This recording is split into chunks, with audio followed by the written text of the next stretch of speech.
সাহাবী রসুল এসে জিজ্ঞেস করতেছি, ইয়া রসুল, মুসলমান এখনো হন নাই, আয়সা জিজ্ঞেস করতেছি, ইয়া রসুল আল্লাহ, আমার ইসলাম গ্রহণ করলে আমার গুনাহ মাফ হবে? আল্লাহ রসুল বলছে মাফ হবে। বলছে আমারটাও মাফ হবে? বলছে মাফ হবে। বলে আমারটাও মাফ হবে? ওর বারবার চোখে পানি জড়তেছে আর বলছে আমারটাও মাফ হবে। আল্লাহ রসুলের দিল গলায় ফেলছে। আল্লাহ রসুল সাল্লাল্লাহু জিজ্ঞেস করছে এমন কি যে মাফ হবে না? তুই বারবার কেন জিজ্ঞেস করিস? আমি তো বারবার বলতেছি মাফ হবে।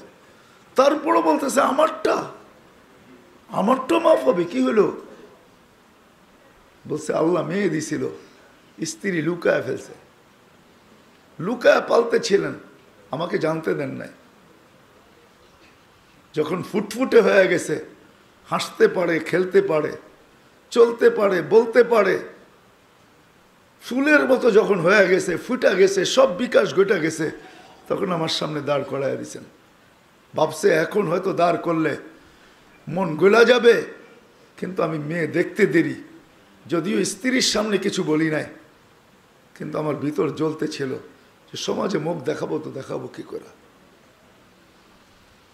তো আমার মনই আমাকে ফন্দি দিছে। স্ত্রীকে বলছি সাজায় দাও, আত্মীয় স্বজনকে দেখায় নিয়ে আসি, আল্লাহ আমাকে ফুল দিছে তো কিরকম দিছে।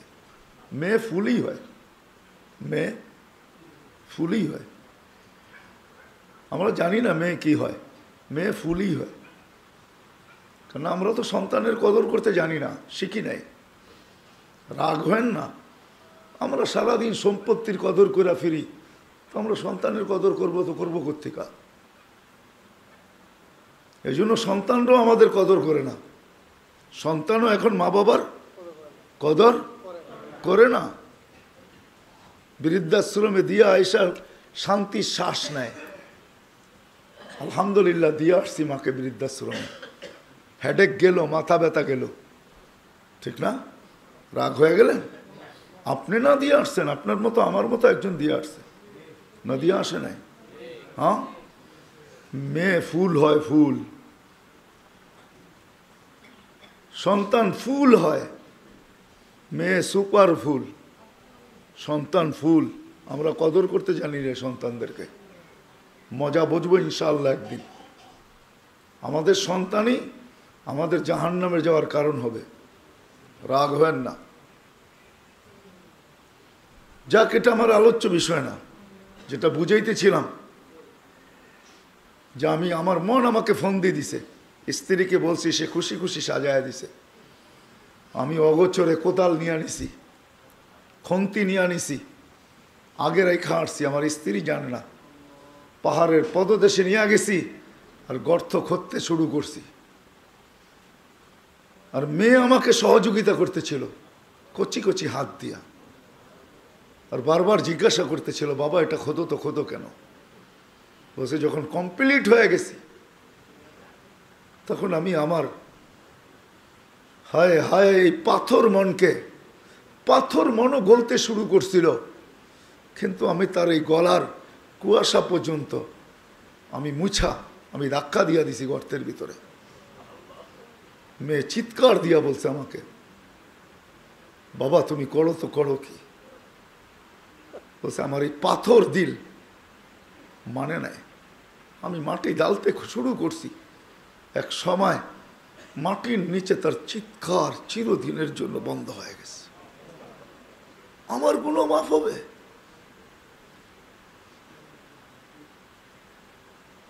আল্লাহর রসুল ওই দিন সবচেয়ে বেশি কাঁদছিলেন, কাঁদতে কাঁদতে নিডাল হয়ে গেছে। তারপরে বলছেন তোর গুনাহ মাফ হবে।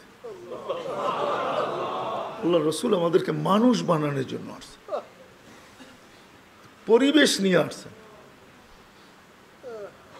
ওই লোকগুলাকে মানুষ বানাইছেন, ওই লোকগুলা একজনের কথা শুনাইলাম আপনাদেরকে। এরকম ১.৫ লক্ষর ভিতর থেকে ১.৫ লক্ষ না, ২-৪-২০,০০০-এর কাহিনী শোনানো যায়, যাদেরকে আল্লাহ রসুল এমন মানুষ বানাইছেন। হায় হায় হায় হায়, যাদের দুয়ারে রব পর্যন্ত সালাম পাঠায় রব, আল্লাহ সালাম পাঠায় আল্লাহ। হ্যাঁ, যাদের মৃত্যুতে খুশিতে আল্লাহর আরশ ঝুইমা ওঠে খুশিতে। হ্যাঁ, সাদ ইবনে মাস যেদিন মারা যায় রাদিয়াল্লাহু তাআলা আনহু, আল্লাহর আরশ খুশিতে ঝুইমা উঠছে। ঝুইমা, ঝুমা বোঝেন? ঝুমা, আল্লাহর আরশ হেলা উঠছে, ঝুইমা উঠছে। তো জিজ্ঞাসা করা হয়েছে কেন ঝুমিস? সাদ ইবনে মাস আসতেছে খুশি, কোনো দুঃখে না, খুশিতে। সাদ ইবনে মাস আজকে আসবে, তার রবের কাছে আসবে। সাদ ইবনে মাস আজকে জান্নাতে আসবে। সাদ ইবনে মাস আজকে আমাদের কাছে আসবে। খুশিতে ঝুমে গেছে, এরকম লোক তৈরি করছে। আমরাও যদি চাই যে বাস্তবিক আমি আমাকে মানুষ বানায় নিব, আল্লাহর কাছে ফিরব, তাইলে ওই পরিবেশে আমাকে আনতে হবে, ওই সোহবতে আমাকে আনতে হবে, ওই পরিবেশ, ওই ডাইসের ভিতরে আমাকে রাখতে হবে। রাগ হয় না, আমাদের সমাজের কিছু মানুষ আছে নিজেকে বড় চালাক ভাবে, আমি বড় চালাক ভাবে। না না না না, আপনি যদি আপনাকে বড় চালাক ভাবেন তাহলে আপনি লেখা নেন, আপনার চেয়ে বোকা কেউ নাই, আপনি সবচেয়ে বোকা। আল্লাহ রসুলের কাছে কোনো চালাকি নেই, আল্লাহর কাছেও নাই, আল্লাহর রসুলের কাছেও কোনো চালাকি নেই, কোনো চালাকি নেই। বিদায় কথার শেষ দিকে চলে আসছি, কেননা সুযোগও আমার কাছে নাই। সারাদিন দৌড়ানোর পরে ওয়াদা হিসাবে এখানে পড়ছি, আবার সকালে ওটা দৌড়াইতে হবে। রমজানও সামনে, প্রত্যেক মাদ্রাসায় বুখারী খতম শুরু হয়ে গেছে। তাবলীগের নিসবতে আমাদের খুরুজেরও তাকাজা আছে মাদ্রাসাগুলাতে। কালকে সারাদিনই প্রোগ্রাম আছে, সকাল 8টার থেকে শুরু হবে, জানি না কখন যায় শেষ হয়, এই জন্য লম্বা করতে পারবো না। কিন্তু এতটুকু বুঝাবো, আসেন, আল্লাহর দাবি কিন্তু প্রত্যেকের কাছে, নারীর কাছে, পুরুষের কাছে, যুবকের কাছে, বৃদ্ধের কাছে, যে তুমি তোমাকে মানুষ বানায় নিয়ে আসো। আর মানুষ বানানোর জন্য, দেহটা তৈরি হওয়ার জন্য, ওটা আল্লাহর সিস্টেম ছিল। আল্লাহ এক কুদরতিভাবে এক সিস্টেমের মাধ্যমে আপনাকে আমাকে অস্তিত্ব দিয়েছেন। এখন যদি আমি মানুষের মতো মানুষ নিজেকে বানাইতে চাই, তাহলে আমাকে এক পরিবেশে নিতে হবে। হ্যাঁ, এক পরিবেশে নিতে হবে, এক পরিবেশের সাথে সংযুক্ত করতে হবে, এক পরিবেশের সাথে নিজেকে বান্ধা দিতে হবে। ইঞ্জিনেই ইঞ্জিন থাকে, ডাব্বায় কোনোদিন ইঞ্জিন থাকে না।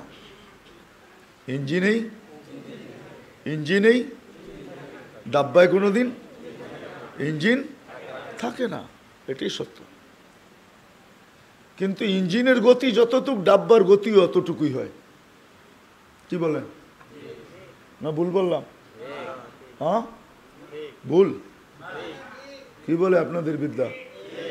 ইঞ্জিনের গতি যতটুকু, ডাব্বার গতিও অতটুকুই, কোনো ডিস্টেন্স নেই, গতির ভিতরে কোনো কমই বেশি নেই। বেদা আমাদেরকেও জুড়তে হবে। সাহাবায়ে কেরাম আল্লাহ রসুলের সাথে জুড়ছিলেন, নিজেদেরকে বাঁধছিলেন, বাঁধার কারণে এক পরিবেশের মাধ্যমে ১৬ লক্ষকে আল্লাহ মডেল বানাইছেন। হ্যাঁ, মডেল, কোরআন বলতেছে মডেল। আমিনু কামা আমানান নাস, এটা মডেল।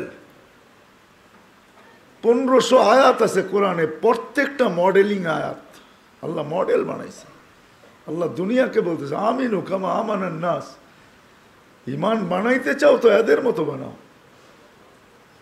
ফাইন আমানু বিমিসলি মা আমানতুম বিহি ফাকাদ ইহতাদাও, হেদায়েত চাও তো এদের মতো হও, তাহলে হেদায়েতের মালা আমরা পড়ায়া দিব। আল্লাহ মডেল বানাইছেন, ওনারা আল্লাহ রসুলের সাথে জুড়ছিলেন নিজেকে, আল্লাহ রসুলের সাথে জুড়ছিলেন নিজেকে, সংযুক্ত করছিলেন সর্বক্ষেত্রে।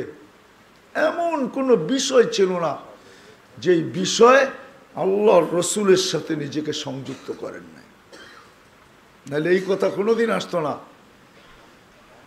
বসতে বলছেন, যারা মজলিসে আছে আওয়াজ চলে গেছে রাস্তায়, রাস্তার লোক রাস্তায় বসে গেছে, জিজ্ঞেস করছে তুই বসলি কেন?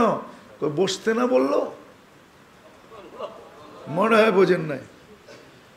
বসার না আওয়াজ আসলো, বসতে না বললো, তো যে যেইখানে ওইখানে বসে গেছে। কেমন বাধা বাঁধছেন, কেমন জোড়া জুড়ছেন। আজকে আমরাও যদি নিজেদেরকে জুড়তে পারি, হ্যাঁ আমাদের জন্য কনসিডার আছে। সাহাবাদের জন্য কোনো কনসিডার ছিল না, 100-এ 100 ছিল, কিন্তু আমাদের জন্য কনসিডার আছে। আমাদের জন্য 90%ই কনসিডার, শুধু 10% আমাদের জন্য আছে, নাহলে এই হাদিস কোনোদিন আসতো না। ফাইন আমিলু মিসলাম ফাইন আমিলু উশরামা উনজিলা বি লানাজা সায়াতি আলা উম্মতি জামান লাউ আমিলু উশরামা উনজিলা বি লানাজা। এক জামানা আসবে যদি 10%ও নিজেকে জুড়তে পারে, সংযুক্ত করতে পারে, তা আল্লাহর রসুল বলে পার পাওয়া যাবে, পার। লানাজা বলে একটা চিৎকার দিয়েছেন, লানাজা, সে পার পাওয়া যাবে, কামিয়াব হয়ে যাবে, বেঁচে যাবে। আমাদের জন্য কনসিডার আছে, সাহাবাদের জন্য কনসিডার ছিল না। আসেন, কথা আমার শেষ। দিন দিনের পরিবেশ, দিন দিনের পরিবেশ, দিন দিনের পরিবেশ, দিন দিনের রাহবার, দিন দিনের দায়িত্ব যাদের কাঁধে, হক্কানি ওলামা, হক্কানি ওলামা, হক্কানি আল্লাহওয়ালা। আর এই মাদারিস মাসাজিদ, মাদারিস মাসাজিদ হলো পরিবেশ। মসজিদের পরিবেশের সাথে নিজেকে জোড়েন, রাগ হয় না। বহুত দিছি সময়, ঘরকে দিছি, দোকানকে দিছি, হাসপাতাল, ঘরকে দিছি, দোকানকে দিছি, বাজারকে দিছি, রোডকে দিছি, ঘাটকে দিছি, মেলকে দিছি, ফ্যাক্টরিকে দিছি, অফিসকে দিছি, আদালতকে দিছি, ঘরকে দিছি, বাড়িকে দিছি, সব জায়গায় জীবন দিয়া দিছেন। বিশাল একটা সময় দিয়া দিছি। আসেন, যেটা বেচা গেছে আছে, কতটুকু বেচা আছেন না যুবক জানে, না বৃদ্ধ জানে, না শিক্ষিত না জানে, না অশিক্ষিত জানে। এখন একটু সময় মসজিদের পরিবেশে দিতে শিখি। কোনো কাজ করতে হবে না, শুধু মসজিদে বসে থাকেন, বাস এতটুকু যদি হয় তাইলেও হবে। সবচেয়ে উত্তম হবে যদি উজুর সাথে বসে থাকেন, মসজিদের পরিবেশে সময় দেন, অভ্যস্ত করেন নিজেকে। দিতে দিতেই ইনশাল্লাহ মসজিদের ভালোবাসা আসবে, ভালোবাসতে শুরু করবেন। আর আল্লাহর ওয়াদা আছে, মান আলিফ আল মসজিদ আলিফাহুল্লাহ, যার ভিতরে মসজিদের ভালোবাসা আছে আমি আল্লাহ তাকে ভালোবাসবো। কে বাসবে? হ্যাঁ, আর আল্লাহ এটাও ওয়াদা করছেন, আমি যাকে ভালোবাসবো তাকে শাস্তি দিব না।